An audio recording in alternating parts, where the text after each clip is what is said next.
বিচারকে যখন বাতিল করেছিল বিজেপি, আমি বলেছিলাম ওদের রায় আমরা মানি না। তেমনি বলছি আজকে যে রায় দিয়েছে, যেই দিয়ে থাকুন, নাম বলবো না, জাজমেন্ট নিয়ে বলা যায় বিজেপির রায়টা আমরা মানবো না। ওবিসি রিজার্ভেশন চলছে, চলবে।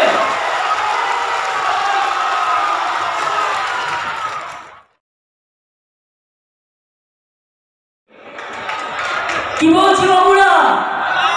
ঘরে ঘরে বিনা পয়সায় গ্যাস পৌঁছে দিচ্ছি, বিজেপিকে ভোট দিন।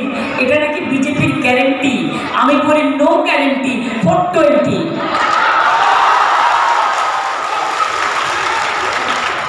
বলছে সৌরশক্তির মাধ্যমে ঘরে ঘরে বিনা পয়সায় বিদ্যুৎ পৌঁছে দেওয়া হবে। আপনারা এটা বিশ্বাস করেন? সবার ঘরে ঘরে পৌঁছে দেওয়া সম্ভব? একটা বাড়িতে, তার বাড়িতে সে একটা তৈরি করতে পারে, একটা সোলার কিছু একটা তৈরি করবে, তাও বৃষ্টি হলে কাজ হবে না। সেটা লাগাতে যা খরচা হবে, তাতে একটা বাড়ি তৈরি হয়ে যাবে। ভাবে এগুলো আমরা জানি না।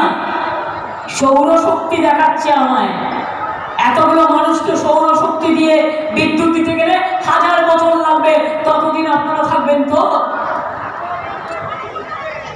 ততদিন বিজেপি পার্টিটা থাকবে তো? কাকে বোকা ভেবেছেন আপনারা? কি ভাবেন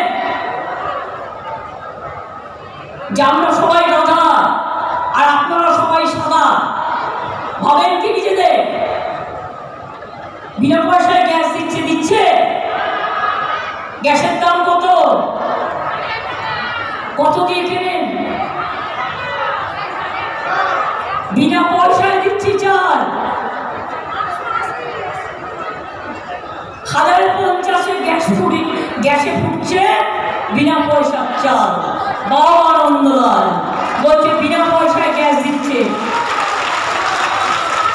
তারপরে লিখতে পারি নো গ্যারেন্টি 420, নো গ্যারেন্টি 420।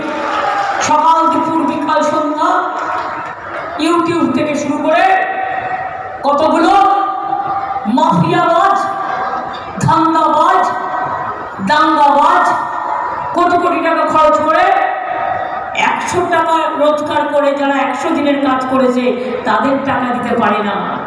গরিব মুখের টাকা দেয় না, কাঁচা বাড়ি মানুষগুলোর টাকা দেয় না। একই ছবি 21 সালেও দেখলাম একটা ছবি নিয়ে, যে ছবিটায় দেখলাম বলছে আমার তো পাকা বাড়ি হয়ে গেছে। খোঁজ নিয়ে আজকেও দেখলাম মোদিদের ছবি, সব মিথ্যে কথা, কিচ্ছু করেনি। 43 লক্ষ পাকা বাড়ি আমরা করে দিয়েছি, আবার ডিসেম্বর মাসে আবার 11 লক্ষ পাকা বাড়ি আমরা করে দেবো।